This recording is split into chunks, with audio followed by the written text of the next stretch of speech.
所以喺齋噏教學法嘅情況之下，其實學生聽到啲咩㗎？一般係聽到南無阿彌陀佛，南無阿彌陀佛啊 ，and then 佢哋會有啲反應嘅，個反應係點㗎？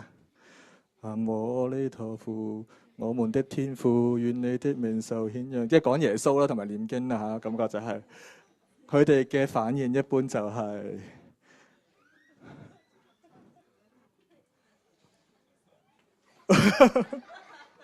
練咗好耐㗎啦，俾掌聲佢哋啊！佢練一齊瞓覺啊，係啊，所以我哋究竟點樣可以俾翻真係上堂嘅樂趣或者興趣最基本嗰個動機俾啲學生呢？其實有呢樣嘢就基本上解決所有問題㗎啦。所以我哋陣間落嚟，首先不如我哋再睇一睇，如果一個班房裏邊冇咗老師嘅情況之下，啲學生係點㗎？嚟睇下啦喎。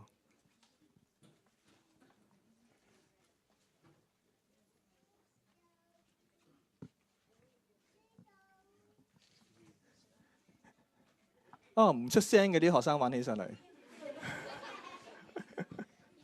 然之後當鐘聲響起，噔噔噔噔噔噔噔噔。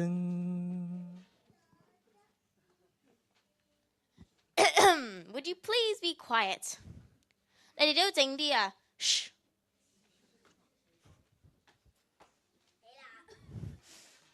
Good morning, class.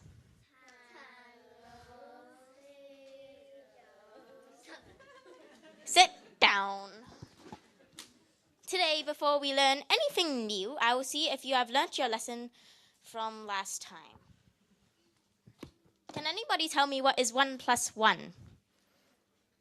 Joshua. 2. Wrong. 1 and 1 is 11. Can you see? Now, can anyone tell me what is the correct answer?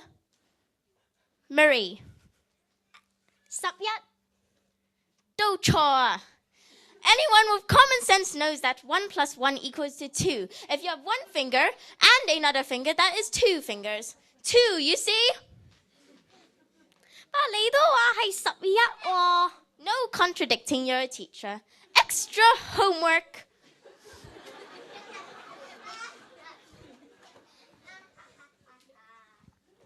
Hi, everybody. Good morning. Hi there. Hi, everybody. Right, you go and sort yourselves out. Have you been paying attention for the last couple of days? I hope so.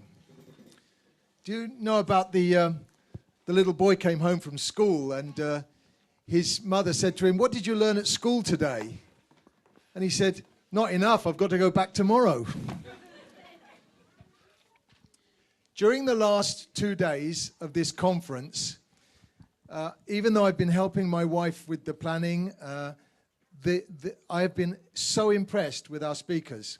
I can't name them all because there's too many to thank and itemize individually.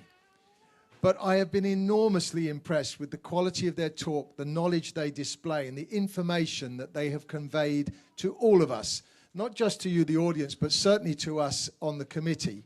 I would, however, particularly like to mention by name a few of them. And those people are obviously Professor Stephen Andrews, who gave such an inspiring opening address at the beginning, and who is the Dean of the Faculty of Education here, and has become a great supporter.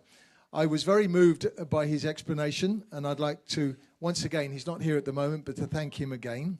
I'd also like to particularly pick out Al Yi.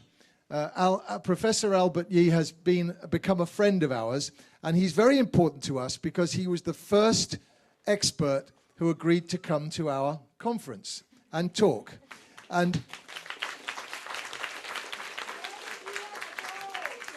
the excitement of my wife when she got the positive response from Al was just something to behold. She said, "It's gonna go, we've got a professor," you know.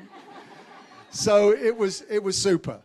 And I'd like to thank, of course, he couldn't be here, was Professor Chen Kai-ming, who's been a mentor to us again, right from the beginning in supporting us. But to all the speakers, we've been inspired.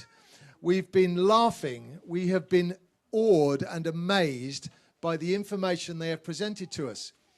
And of course, it really is interesting also that what they have told us about children is, I think, what we know in our hearts to be true, about the way in which children learn, about the importance of the way in which they are treated as thinking human beings right from the beginning.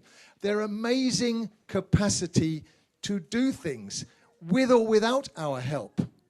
And I think a lesson for all of us is how we should trust our children to learn for themselves. But of course, this conference is about choices. It's about trying to suggest to you people that out there are alternatives to what we are doing. There are different ways of doing it that have been pioneered here and in other countries in the world, very successfully. And we've heard much of that from people who have come here to talk to us. And I do hope that you've enjoyed it as much as I have. So now what we want to do now is I want to move on to a little thing. We've got some help from our little team here.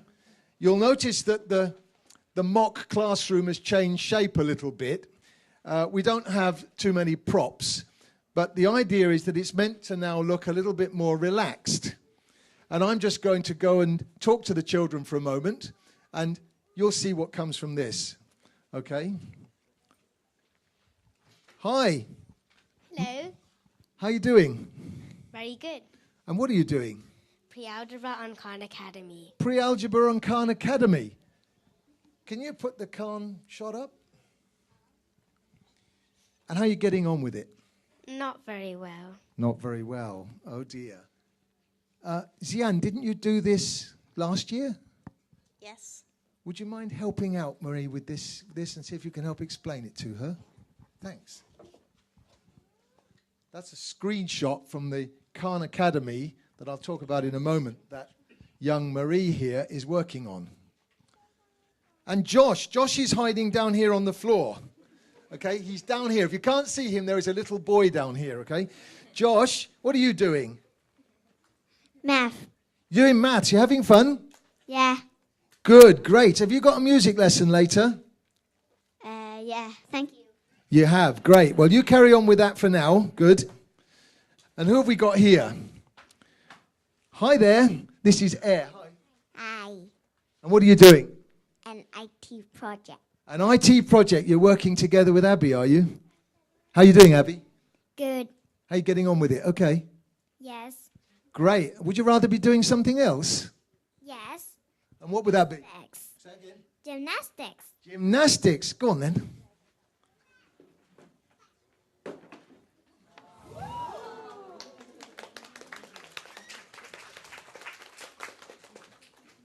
Ouch!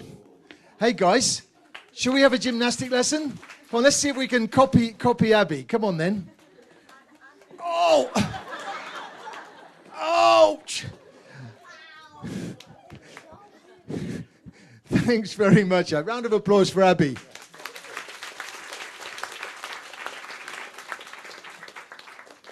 Thank you very much, love. Well done. Go and sit down. And you can organise yourselves back and relax now.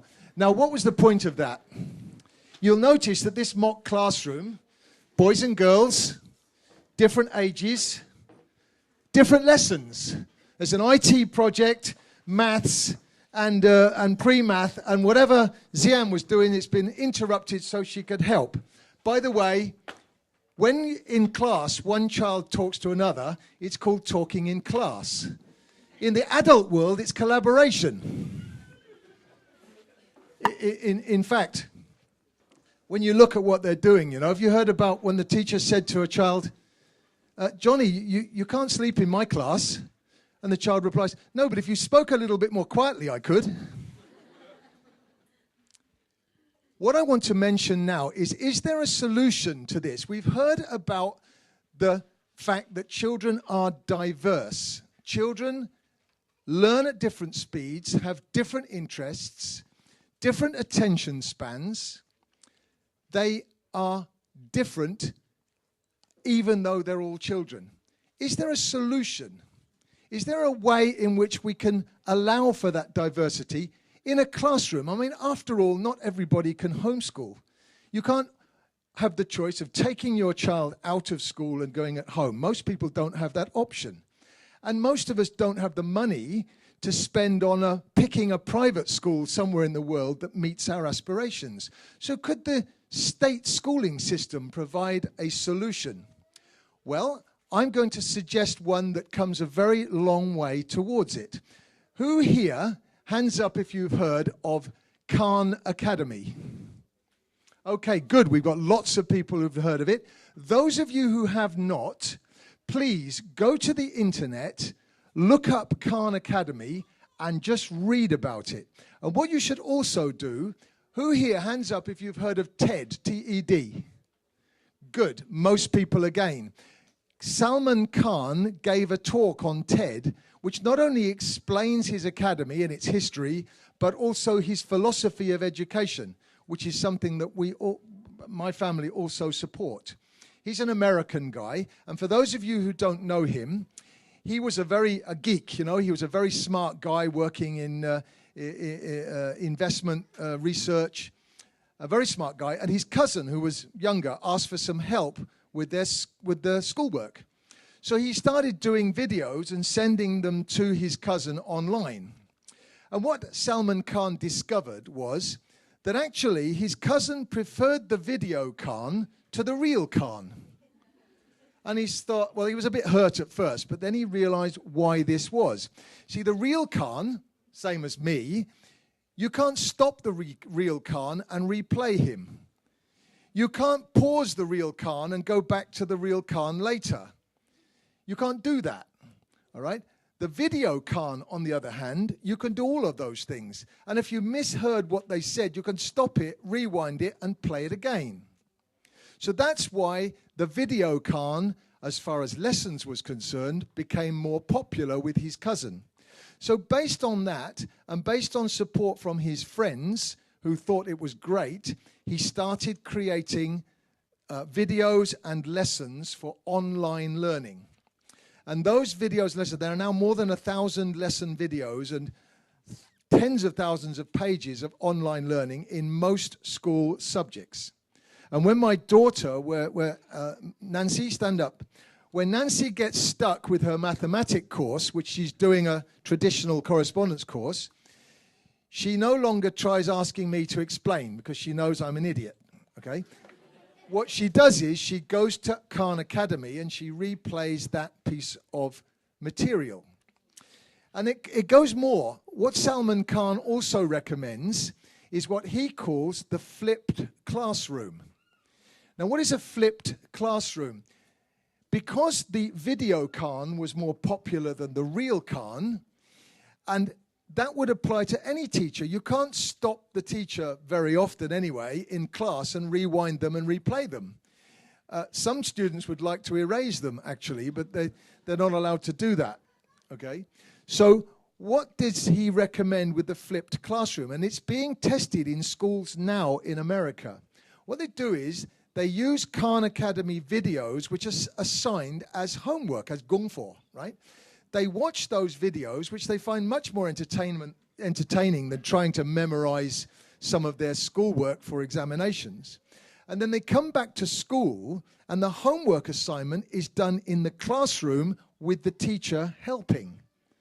So they watch a video lesson that they can do at their own pace. They can stop it, pause it for dinner, rewind, have another go at it, and then they can come back into the classroom at the lesson and do a homework assignment with exercises perhaps, testing how well they've understood it, with the teacher going from child to child and helping them with that.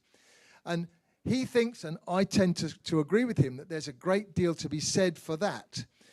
Now, another thing about Khan Academy, until you reach the final matriculation examination, if you're doing a Khan Academy course, you do not need an examination or a test because the software constantly assesses. The teacher or parent can literally press a button and have an instant assessment of the progress of the child, where they've got to, how fast they're moving, how long they waited on a certain aspect of the course. So the child doesn't even know it has been assessed or tested. You just press a button. So there is a possible system whereby children can be working. Now, if you see a Khan Academy lesson, it is actually done like a computer game. It has got rewards and upgrades. They don't call it passing a test. If you get to this stage, you can get an upgrade. You can get an award. You can be given this award online. I think this appeals to the modern 21st century child who's used to using his iPad. Okay? And the other thing it means is that in a classroom, if the children have done a Khan Academy homework assignment, watching the videos, they can come back to the class. They don't even need to be doing the same stage or the same lesson, even though they're in the same class. It is possible for Marie to be doing her pre-algebra, Josh to be doing a different bit of algebra, and these ones to be doing an IT project. And whatever Sian was doing, we interrupted it. It's possible to do that. And it's possible for children to leave the class and go to music or gym class in the middle of the lesson because they're not actually missing anything. And if some children are a little slower than others, they're not going to be considered failures. They will just move on more slowly. That's all. That's all it will be. And the teacher will help them to understand it. And in many cases, they will catch up again. But it doesn't mean that they are, because they're all different. They're all different ages. How could one of these be a failure? I mean, presumably Josh, who I think is the youngest, would be at the lower stages, but that doesn't mean he's a failure. Of course not. So I think it's possible to imagine, and we don't have to do it as I've described it, but I think it's possible to imagine that there is a future out there that is possible for children to meet the demands of education and learning. It's got to be learning-centered, and to do that within all the constraints that we've heard about and the way of learning that seems to suit them best that we've heard about during the next 2 days. So thank you very much for your attention. Would you please give another thanks to our team of actors? Thank you. Okay, thanks for the kids and thanks for Mr. Arnie. Just say hi to the audience. They like to do this, okay? Just like the last scene in the Dead Poets Society, you know. Oh, Captain, my Captain. Yeah, yeah. Okay, so Sian, Marine, Joshua, Abby, and Air. Okay, once again. Okay, you may go back to the seats.